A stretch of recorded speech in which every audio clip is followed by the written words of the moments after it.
Hello everyone, myself Tanmoy. On behalf of Dreamers Academy, I welcome you all to the YouTube channel. So today is May 7th, 2021. In this particular class, we'll talk about the general science topic, mechanics. As most of you know, that we have divided the syllabus into three different categories: the basic, intermediate, and advanced section. So this particular online video lecture is part of the basic course and it belongs to the physics section. Now, in previously, we have talked about a couple of other physics chapters.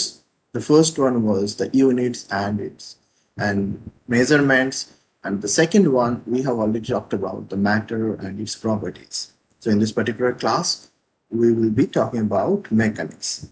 For a broader audience, the language we'll be using during this class will be mixed in Bengali and English.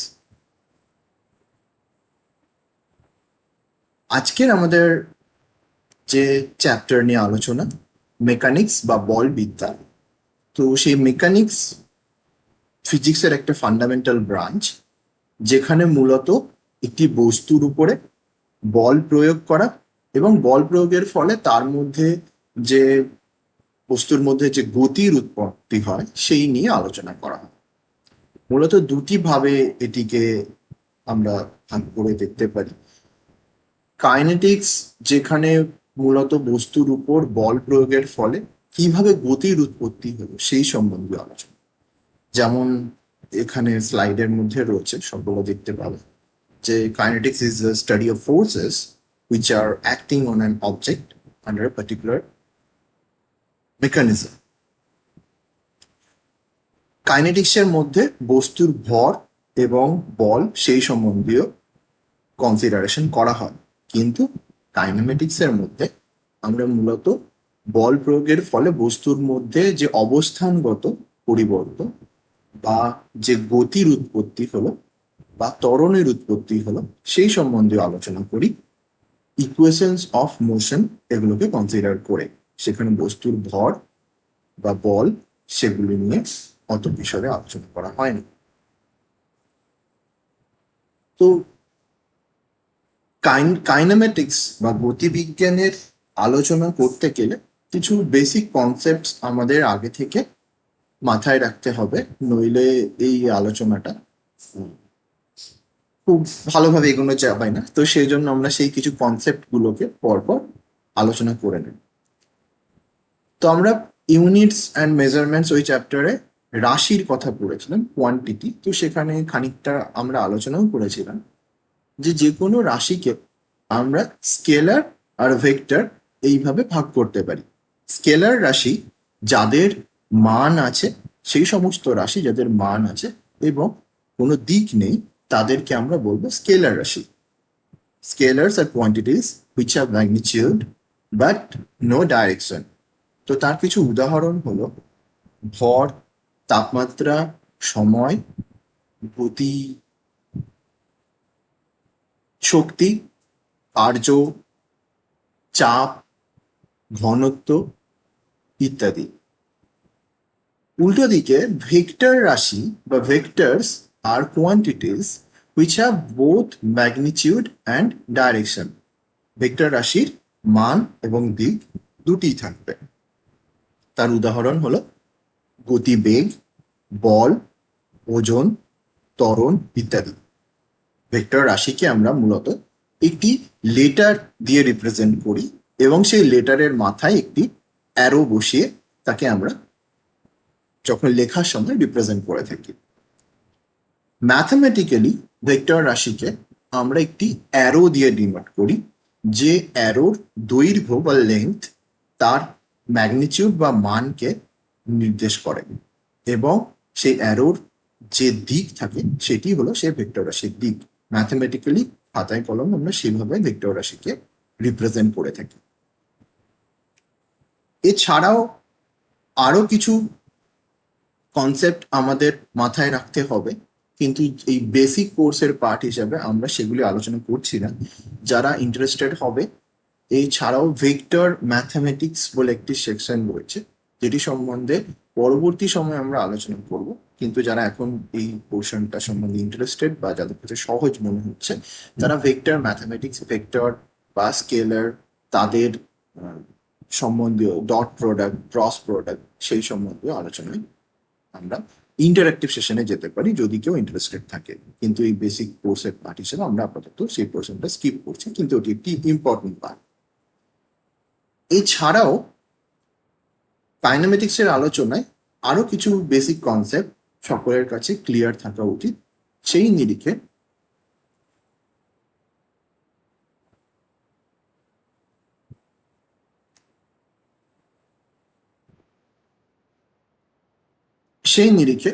আমরা আলোচনা করব rest and motion, স্থিতি এবং গতি। যে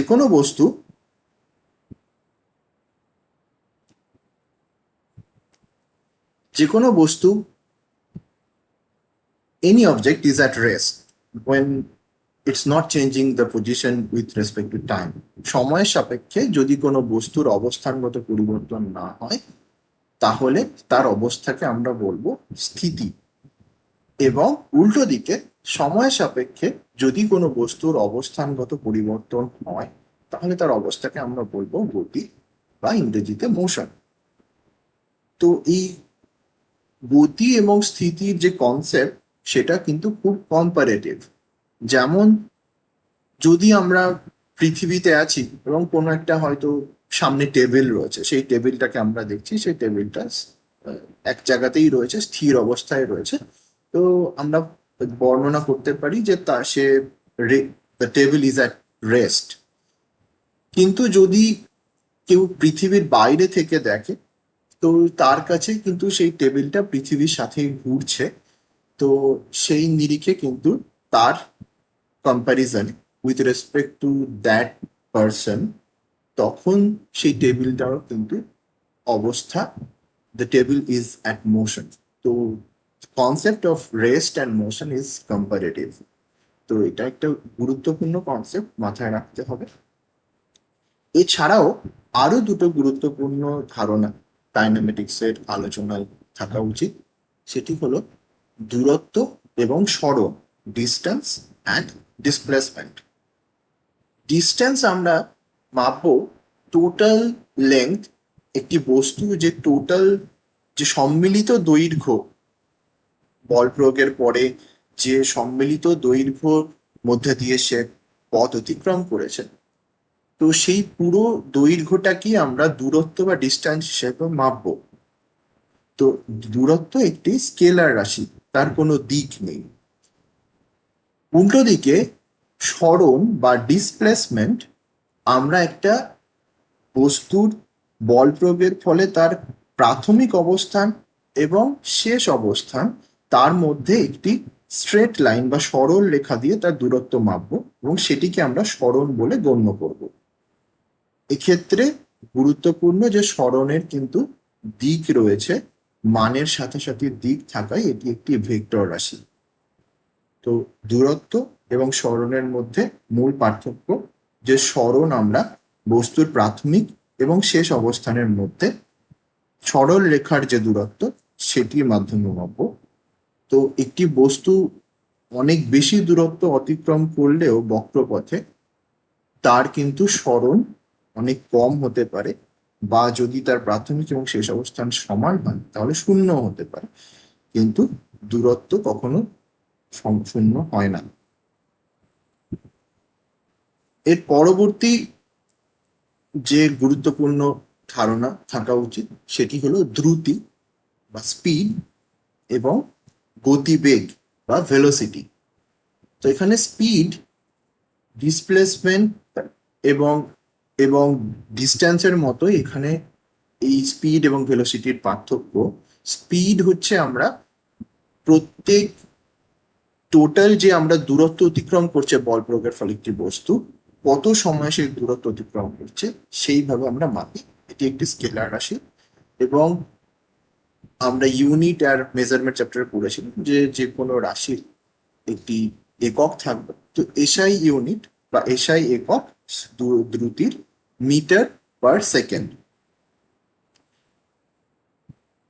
উল্টো দিকে গতিবেগ একটি ভেক্টর রাশি, সেটি আমরা মাপবো ডিসপ্লেসমেন্ট বা সরণের সাপেক্ষে, যেখানে ভেলোসিটি হচ্ছে যে rate of change of displacement, মানে প্রত্যেক সময়ে একক সময় কতটা সরণ হয়েছে, তো সেটির মাধ্যমে আমরা ভেলোসিটি মাপবো। ভেলোসিটির দিক রয়েছে, এটি একটি ভেক্টর রাশি, এরও এসআই একক বা SI unit metre per second.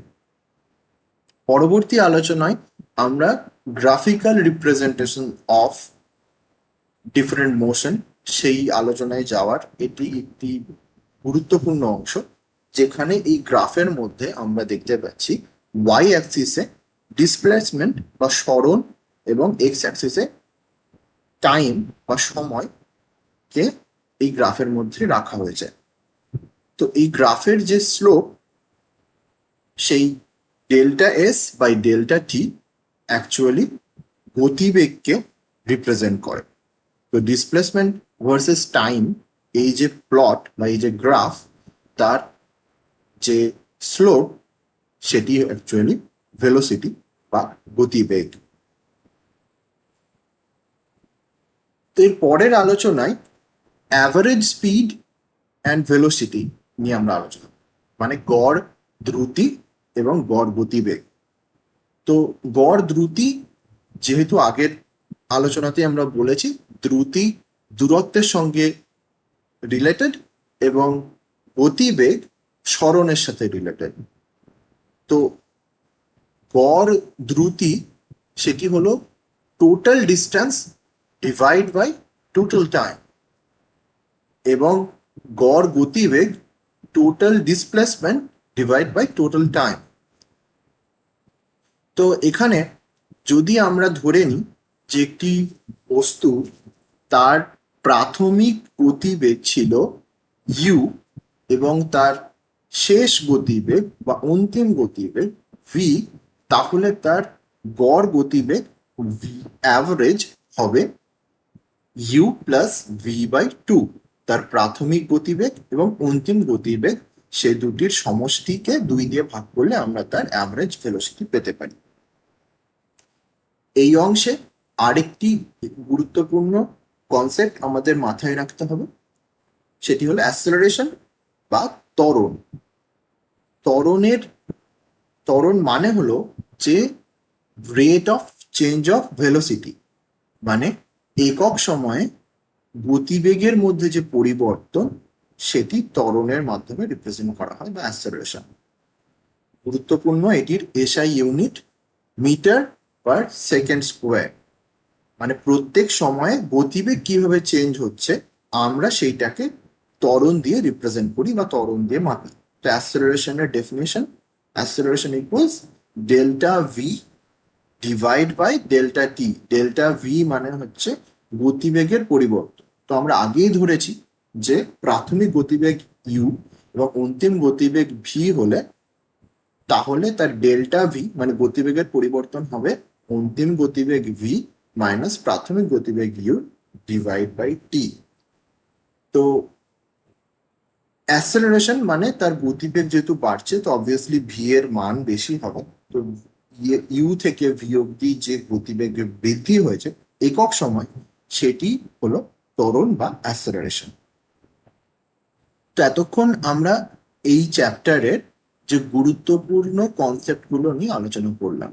তো এটি একটি মজার একটা এক্সারসাইজ বা খুব একেবারে বেসিক একটি এক্সারসাইজ, যে অনেকগুলো রাশি আমরা পরপর সাজিয়েছি। তো এদেরকে আমরা স্কেলার বা ভেক্টর রাশিতে আমরা ভাগ করার চেষ্টা করব। যতক্ষণ ধরে আমরা ডিস্ট্যান্স, ডিসপ্লেসমেন্ট বা স্কেলার ভেক্টর আলোচনা করার সময় তো বেশ কিছু রাশির কথা বলেছি, এবং ফিজিক্সের first chapter units and measurement, সেই চ্যাপ্টারে আমরা বিভিন্ন রাশির কথা পড়েছিলাম। তো তাদের মধ্যে কোন রাশিগুলি স্কেলার, কোনগুলি ভেক্টর, সবাই এটা একটা এক্সাম্পল হিসাবে নিতে পারো এবং সেটাকে সাজানোর চেষ্টা করো। এটি একটি গুরুত্বপূর্ণ পোর্শন এই চ্যাপ্টার থেকে। তো এখানে তার প্রত্যেকটার সলিউশনও আমি প্রোভাইড করার চেষ্টা করেছি। তো সকলে হয়তো পুরনো যে স্লাইডগুলোতে খেয়াল করেছো যে ফোর্স হচ্ছে একটি ভেক্টর রাশি, ভেলোসিটি বা গতিবেগও একটি ভেক্টর রাশি। উল্টো দিকে ডিস্ট্যান্স বা দূরত্ব সেটি একটি স্কেলার রাশি, প্রেশার সেটি একটি স্কেলার রাশি, ডেনসিটি স্কেলার রাশি, চার্জ স্কেলার রাশি, সরণ বা ডিসপ্লেসমেন্ট ভেক্টর রাশি, অ্যাসেলারেশন বা ত্বরণ একটি ভেক্টর রাশি, ওয়ার্ক বা কার্য একটি স্কেলার রাশি। পরের চ্যাপ্টারে আমরা ওয়ার্ক বা কার্য নিয়ে পড়বো, সেখানে স্কেলার ডট প্রোডাক্ট সেই আলোচনায় আমরা ঢুকবো, যেটি এই স্কেলার এবং ভেক্টরের আলোচনায় আমরা সেই পোর্শনটাকে আলোচনা করিনি। কিন্তু পরবর্তী সময়ে স্কেলার ডট প্রোডাক্ট নিয়ে আলোচনা করবো। যদি কেউ ইন্টারেস্টেড হও, আমরা ইন্টারেক্টিভ সেশন সেখানে আমরা আলোচনা করতে পারি। মাস বা ভর সেটি একটি স্কেলার রাশি, ওয়েট বা ওজন সেটি একটি ভেক্টর রাশি, ভলিউম বা আয়তন সেটি একটি স্কেলার রাশি, কারণ তার কোনো দিক নেই, শুধুমাত্র মান রয়েছে। স্পিড বা দ্রুতি যেটি ডিস্ট্যান্সের সাথে রিলেটেড, যে একক সময় কত দূরত্ব অতিক্রম করে একটি বস্তু, তো সেই যেহেতু তার কোনো দিক নেই, তাই সেটি একটি স্কেলার রাশি। বস্তুর উপর বল প্রয়োগের ফলে বিভিন্ন ধরনের গতির উৎপত্তি হতে পারে। মূলত তাদেরকে আমরা বিভিন্নভাবে বিভিন্ন কনসেপ্ট থেকে ভাগ করতে পারি। মূলত 4 ভাবে ভাগ করা যায়। প্রথম ভাগটা হচ্ছে ট্রান্সলেশনাল মোশন।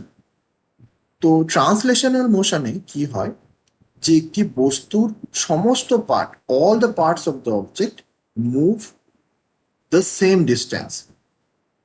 বল প্রয়োগের ফলে একটি বস্তুর সমস্ত অংশ যদি সমান দূরত্ব অতিক্রম করে, তাহলে আমরা বলবো যে বস্তুটি ট্রান্সলেশনাল মোশনে রয়েছে। উদাহরণ, একটি গাড়ি যখন রাস্তার উপর দিয়ে যাচ্ছে, তার সমগ্র অংশ সমান দূরত্ব অতিক্রম করছে। একটি পাখি যখন আকাশে দিয়ে উড়ে যাচ্ছে, তার সমস্ত অংশ সমান দূরত্ব অতিক্রম করছে। তো এইবার এই ট্রান্সলেশনাল মোশন দু রকম হতে পারে। একটি হচ্ছে রেক্টিলিনিয়ার মোশন, যখন এই ট্রান্সলেশনাল মোশনটা একটি সরল রেখা বরাবর হয়, বা when the object moves along a straight line, we will call that particular translational motion as rectilinear motion. যেমন একটি ট্রেন যখন তার ট্র্যাকের মধ্যে দিয়ে সোজা একটি সরল রেখা বরাবর যায়, তো সেই মোশনটাকে আমরা বলবো রেক্টিলিনিয়ার মোশন। এটি ট্রান্সলেশনাল মোশনেরই একটি ভাগ। উল্টো দিকে যখন ট্রান্সলেশনাল মোশন একটি বক্ররেখা বা কার্ভড পাথ বরাবর হবে, when the object moves along a curved path, is called curvilinear motion. যেমন আমরা যদি আকাশের দিকে একটি পাথর ছুঁড়ে দিই একটি অ্যাঙ্গেলে, তো তার যে গতি হবে সেটাকে আমরা বলবো কার্ভলিনিয়ার মোশন। এছাড়াও রোটেশনাল মোশন আর এক ধরনের গতি, যেখানে একটি বস্তু একটি অ্যাক্সিসের চারপাশে ঘুরছে। যেমন হচ্ছে পাখার ব্লেড যখন ঘোরে, তো পাখার মাঝখানের ওই অংশটার থেকে ব্লেডটা চারদিকে ঘুরছে, তো এই ধরনের গতিকে আমরা বলবো রোটেশনাল মোশন। অথবা উইন্ড মিল যখন ঘোরে, তো সেই ধরনের গতিটাকে আমরা বলবো রোটেশনাল মোশন। এছাড়াও আরেকটি গুরুত্বপূর্ণ মোশন, সেটি হলো পিরিয়ডিক মোশন। তো যেখানে the type of motion which repeats itself after certain time interval is called periodic motion. এর একটি মজার উদাহরণ, যে গিটারের তার অথবা পৃথিবী তার অক্ষের চারিদিকে যেভাবে বারবার ঘুরছে, তো সেই বারবারেরই যে গতি সেটাকে আমরা বলবো পিরিয়ডিক মোশন। এর সাথে সাথে নন পিরিয়ডিক মোশনও হতে পারে, যে যখন এই যে ধরনের গতি সময়ের সাথে রিপিট করে না। যেমন আকাশ দিয়ে পাখি উড়ে যাচ্ছে, সে তার পথ দিয়ে উড়ে যাওয়ার পরে আবার সেই পথে যে যাবে তার কোনো সিওরিটি নেই। একটি গাড়ি যে রাস্তা দিয়ে গেল, আবার যে গাড়িটা সেই পথেই আবার ফেরত আসবে, তার কোনো সিওরিটি নেই। তো সেই ধরনের মোশনকে আমরা বাই ডেফিনেশন বলবো নন পিরিয়ডিক মোশন। এর বাইরে 1, 2 and 3 ডাইমেনশনাল মোশন, 3 ধরনেরই মোশন হতে পারে। যখন একটি বস্তুর গতি একটি সরল রেখা বরাবর, তখন সেই গতিকে আমরা 1 ডাইমেনশনাল মোশন হিসেবে কনসিডার করব। যখন একটি বস্তুর গতি বা একটি কণার গতি একটি কার্ভ পাথে, 2D পাথে, 2 ডাইমেনশনে সুতার দৈর্ঘ্য এবং প্রস্থে ঘোরাফেরা করছে, তো সেই ধরনের মোশনকে আমরা 2 ডাইমেনশনাল মোশন বলব। যখন র্যান্ডমলি একটি কণা ঘোরাফেরা করছে, তার দৈর্ঘ্য প্রস্থ সব দিকে ঘোরাফেরা করছে, তো সেই 3 ডাইমেনশনাল ঘোরা যে মোশন, তাকে আমরা বলবো 3 ডাইমেনশনাল মোশন। এর বাইরেও uniform and non uniform motion হতে পারে। ইউনিফর্ম মোশন যেখানে একটি অবজেক্ট সমান সময়ে সমান দূরত্ব অতিক্রম করে, সমান সময়ে সমান দূরত্ব অতিক্রম করলে তাকে বলবো ইউনিফর্ম মোশন। এবং যখন সমান সময়ে সমান দূরত্ব অতিক্রম করে না, আলাদা আলাদা দূরত্ব অতিক্রম করে, তখন সেই ধরনের মোশনকে আমরা বলবো নন ইউনিফর্ম মোশন। এটি খুব বেসিক কনসেপ্ট। এর মধ্যে ডিস্টেন্স এবং টাইম যদি আমরা প্লট করি, তাহলে ইউনিফর্ম মোশনের ক্ষেত্রে সেই প্লট একটি সরল রেখা হবে, কিন্তু যদি নন ইউনিফর্ম মোশন হয়, তাহলে ডিস্টেন্স ভার্সেস টাইম প্লট একটি বক্ররেখা বা কার্ভ লাইন। এবার কিছু উদাহরণ দেখা যাক। যে আমরা বলেছিলাম যে রেক্টিলিনিয়ার মোশন বা ট্রান্সলেশনাল মোশনের একটা ভাগ, যেমন একটি বলকে ছুঁড়ে দিলে সেটি যে একটি পথ বরাবর যায়, তো সেখানে বলের প্রত্যেকটি অংশ সমান দূরত্ব অতিক্রম করতে করতে যাচ্ছে, তো সেই ধরনের মোশনকে আমরা বলবো rectilinear motion. Curve linear motion, এখানে দেখা যাচ্ছে যে একটি রোলার কোস্টারের ছবি রয়েছে, তো সেই রোলার কোস্টারের মধ্যে দিয়ে যখন যাচ্ছে, তো সেটা হচ্ছে কার্ভ লিনিয়ার মোশন। একটি বক্ররেখা বরাবর আমরা রোলার কোস্টারে বসে যাই, তো যেখানে আমরা সমান দূরত্ব, সেই যে কোনো বস্তু বা রোলার কোস্টারের সমস্ত অংশ সমান দূরত্ব অতিক্রম করছে, কিন্তু গতিপথটা তার বক্ররেখা বরাবর। সার্কুলার মোশন, আমরা এখানে দেখতে পাচ্ছি একটি নাগরদোলা রয়েছে, তো সেখানে আমরা একটি অক্ষের চারিদিকে আগে আলোচনা করেছি, যে অক্ষের চারিদিকে যে গতি, তো সেটাকে আমরা বলবো সার্কুলার মোশন। পিরিয়ডিক মোশন, সরল দোলক একটি ফিজিক্সের খুব গুরুত্বপূর্ণ কনসেপ্ট। সরল দোলক এবং সরল দোলকের গতিকে আমরা বলবো সরল দোলগতি।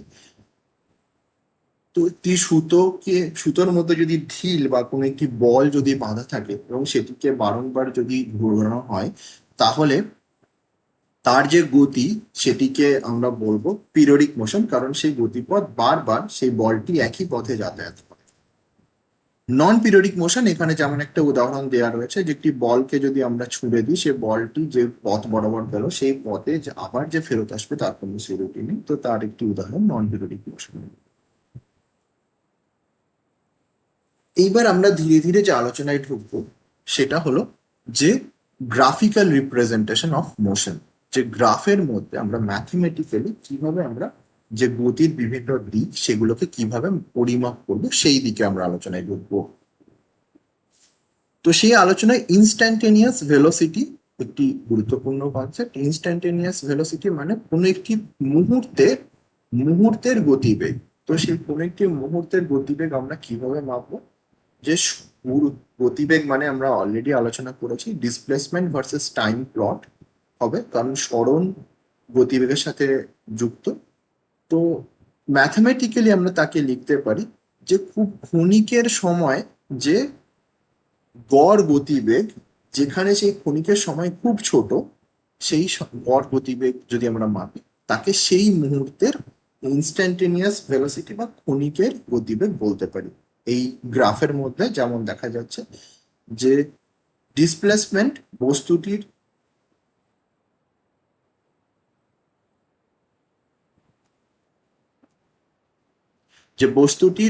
যে গতি পথ বরাবর, সরণ বরাবর যদি আমরা কোনো একটি মুহূর্তে একটি ট্যানজেন্ট টানি বা তির্যক টানি, তাহলে যে ডেল্টা এস বা ডেল্টা টি বা সেই মুহূর্তের যে সরণ, ক্ষণিকের জন্য যে সরণ এবং সেই ক্ষণিকের যে সময়, তা সেটাকে ভাগ করলে সেই স্লোপ পাওয়া যাবে। সেই ক্ষণিকের কোনো একটি সময় তার যে সরণ, তার যে ট্যানজেন্ট, তার যে স্লোপ পাওয়া যাবে, সেই স্লোপটাকে আমরা বলবো যে ইনস্ট্যান্টিনিয়াস ভেলোসিটি বা ক্ষণিকের গতিবেগ।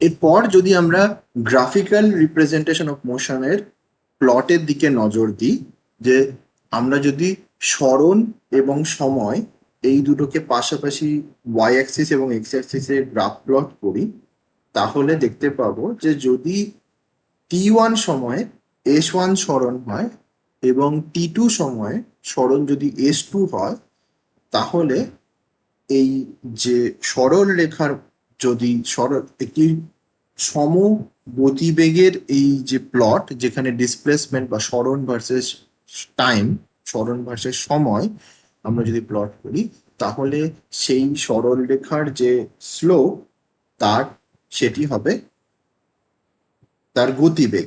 এখান থেকে আমরা গতিবেগ মাপতে পারি। যদি একটি বস্তু 5 মিনিটে 1 কিলোমিটার পথ অতিক্রম করছে এবং যে টেবিল দেওয়া রয়েছে সেই টেবিল অনুযায়ী যদি তার গতিবেগ সমগতিবেগে সে যায়, তাহলে আমরা ডিসপ্লেসমেন্ট ভার্সেস টাইম প্লটের স্লোপ থেকে আমরা মাপতে পারি s2 minus s1 divide by t2 minus t1 করলে আমরা তার গতিবেগ মাপতে পারি। এটি খুব বেসিক কনসেপ্ট। এরপর আমরা যদি ভেলোসিটি ভার্সেস টাইম প্লট দেখি, তো সেখানে যে ভেলোসিটি কে যদি ওয়াই অ্যাক্সিসে প্লট করি এবং সময়কে যদি এক্স অ্যাক্সিসে প্লট করি, তাহলে the area under the curve, মানে হচ্ছে এই যে সরল রেখা, বিভিন্ন সরল রেখাগুলি গেছে তাদের সাথে যদি মূল অক্ষের মধ্যে যে ক্ষেত্রফল সেটা যদি বের করি, তাহলে সেটাই হবে চেঞ্জ ইন পজিশন। মানে সমগ্র যে সরণের যে সমষ্টি সেটি হবে যে total area under the curve, এই গ্রাফে রিপ্রেজেন্ট করবে। এই গ্রাফ থেকে আমরা সরণ বের করতে পারি ভেলোসিটি ভার্সেস টাইম প্লটের গ্রাফ থেকে। তো এটি নিয়ে আমরা ইন্টারেক্টিভ সেশনেও আলোচনা করতে পারি যে কিভাবে আমরা বের করব। তো এতক্ষণ ধরে আমরা যে আলোচনাগুলো করলাম অ্যাভারেজ ভেলোসিটি বা সরণ, সেইগুলি থেকে যে ফর্মুলাগুলি আমরা ডিরাইভ করতে পারি, সেখান থেকে আমরা পাবো ইকুয়েশনস অফ মোশন। এটি এই চ্যাপ্টারের সবচেয়ে গুরুত্বপূর্ণ অংশ এবং এই সূত্রগুলো ব্যবহার করে আমরা বিভিন্ন প্রবলেম সেগুলোর সলিউশন করতে পারি। তো আমরা দেখে নেব যে এই সূত্রগুলো কিভাবে আসছে। আমরা আগে আলোচনা করেছি যে সরণ হচ্ছে ক্ষণিকের সরণ, যে অ্যাভারেজ ভেলোসিটি ইনটু সময়। তো সেখানে অ্যাভারেজ ভেলোসিটি আমরা অলরেডি জানি, ভি অ্যাভারেজ সমান হচ্ছে প্রাথমিক গতিবেগ ইউ এবং অন্তিম গতিবেগ ভি, সেই দুটির সমষ্টিকে 2 দিয়ে ভাগ করে আমরা অ্যাভারেজ ভেলোসিটি পেতে পারি। তাহলে এই অ্যাভারেজ ভেলোসিটি টার্মটাকে যদি ডেল্টা এস এর ইকুয়েশনে রিপ্লেস করি অ্যাভারেজ ভেলোসিটির জায়গায়, তাহলে পাবো delta S equals U plus V by 2 into T. আবার আমরা এটাও জানি যে অ্যাক্সেলারেশন বা ত্বরণের সংজ্ঞা থেকে আমরা এটা জানি যে ভি অন্তিম গতিবেগ সমান প্রাথমিক গতিবেগ প্লাস ত্বরণ গুণ সময়। তো সেইখান থেকে যদি আমরা এই দুটি ইকুয়েশনকে মেলাই, ডেল্টা এস এর ইকুয়েশনে বসাই ভি ইকুয়ালস ইউ প্লাস এটি, তাহলে আমরা পাবো delta S equals U T plus half A T square. যদি কেউ চাও এটাকে ডিরাইভ করে দেখো, এবং এটি ম্যাথামেটিক্যালি একটা ভালো এক্সারসাইজ যে কি করে ওটা ডিরাইভ হয়ে এলো। আমাদের এই সূত্রগুলি ব্যবহার করে পরবর্তীকালে বিভিন্ন অঙ্ক বা বিভিন্ন সমস্যার এই চ্যাপ্টারের প্রবলেম আমরা সলভ করতে পারি। এছাড়াও আমরা ওই V equals U plus A T equation থেকে পাই টাইম সমান time equals V minus U by A. তো সেটি যদি আবার ডেল্টা এস এর ইকুয়েশনের টাইমের জায়গায় বসিয়ে দিই তাহলে আমরা পাবো delta S equals v square minus u square by 2a। তো এই সমগ্র ইকুয়েশন গুলিতে আমরা যদি ধরে নিই যে ত্বরণ একটি ধ্রুবক, অ্যাক্সিলারেশন ইজ কনস্ট্যান্ট, এর ভ্যালু পরিবর্তন হচ্ছে না, সমত্বরণে গতিবেগ বাড়ছে, যেটি স্বাভাবিক নয়, এটি আমাদের একটি আদর্শ একটা একটা অ্যাজাম্পশন বলতে পারো। তো সেই নিরিখে যদি আমরা ধরি তাহলে আমরা চারটি ইকুয়েশন অফ মোশন পাবো। s equals u plus v by 2 into t, v equals u plus at, v square equals u square plus 2as, and s equals ut plus half at square। এগুলি derive করা এবং বিভিন্ন প্রবলেমে apply করা এই চ্যাপ্টারের 4 part, যেটা আমাদের বিভিন্ন পরীক্ষায় এই ধরনের প্রশ্ন আসতে পারে।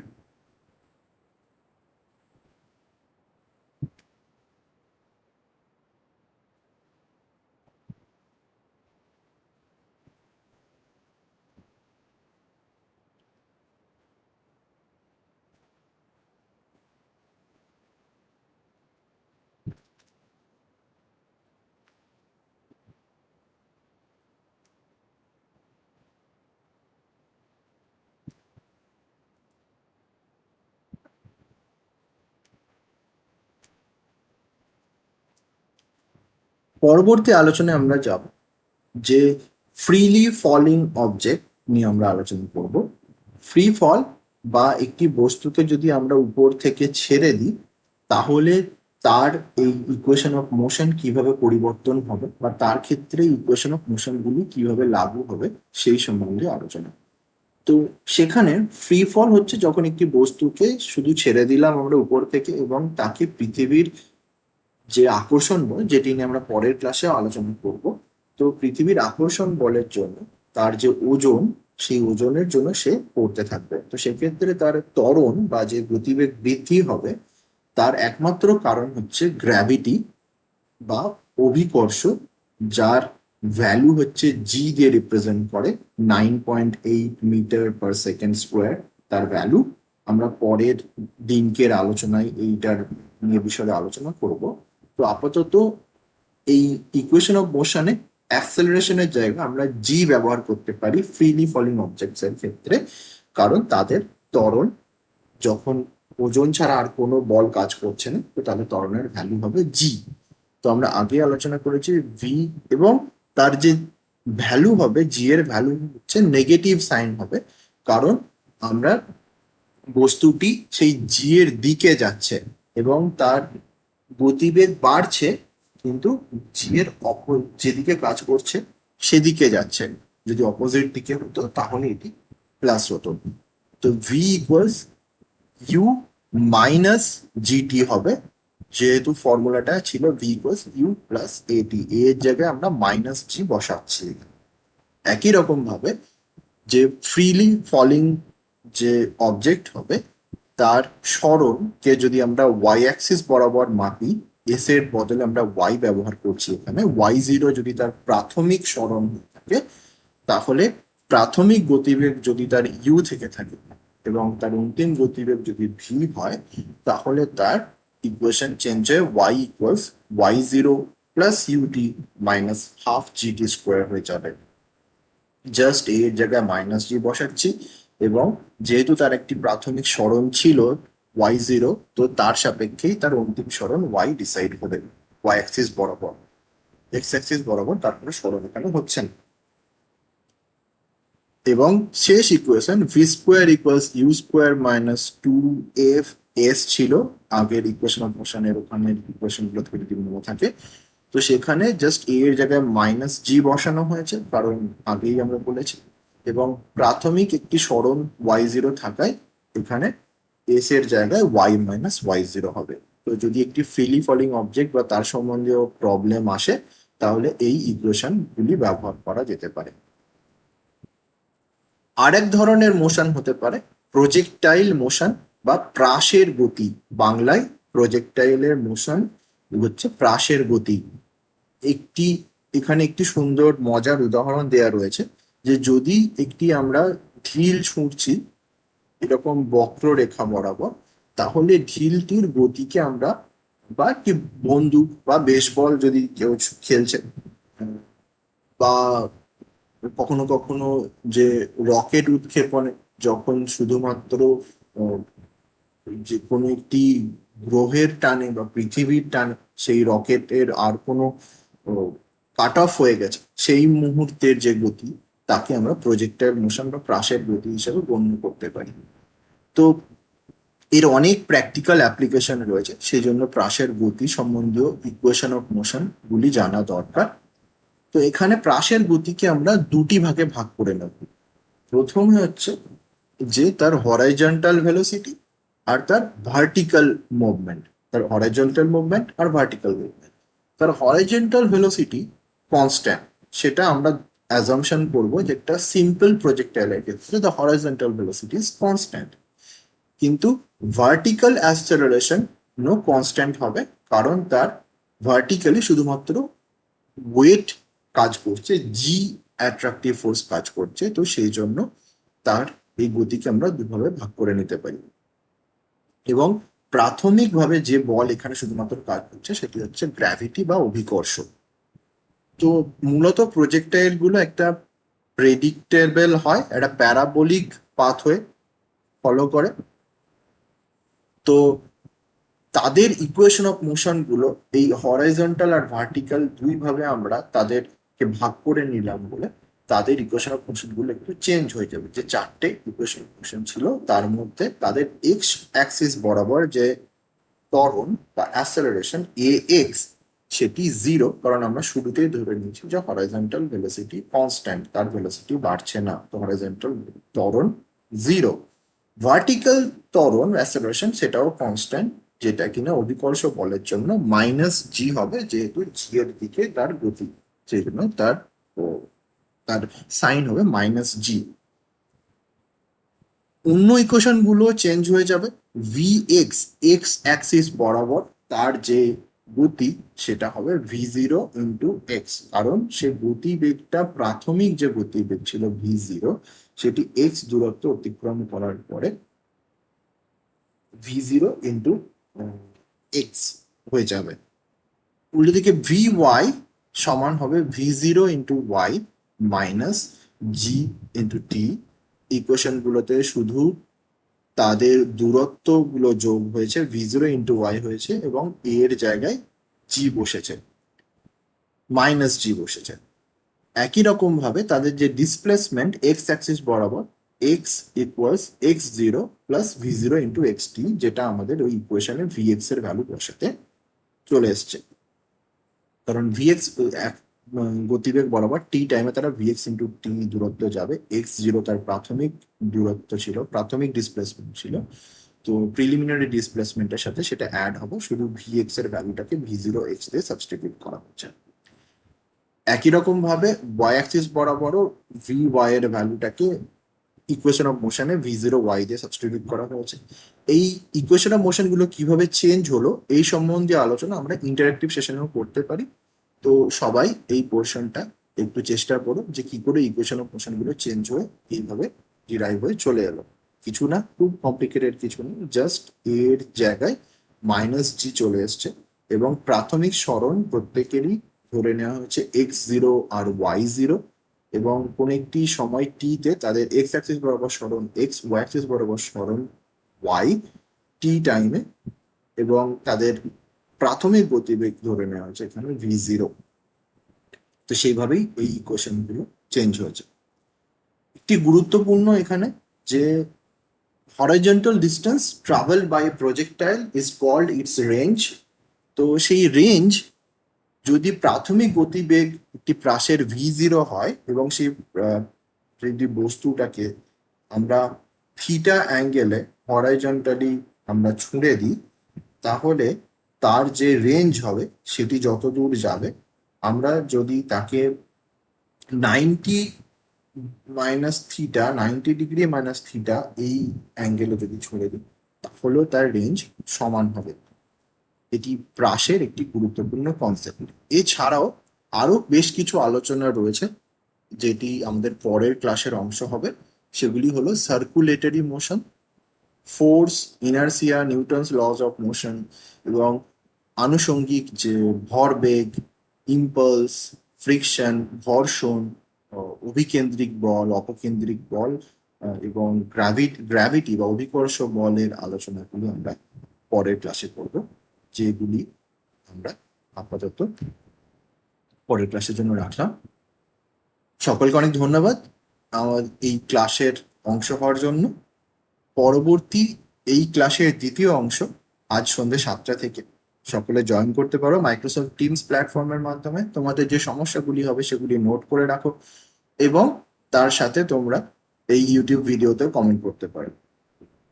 On behalf of Dreamers Academy, I thank you all for your kind attention, and I look forward to seeing you all tonight at 7. Thank you.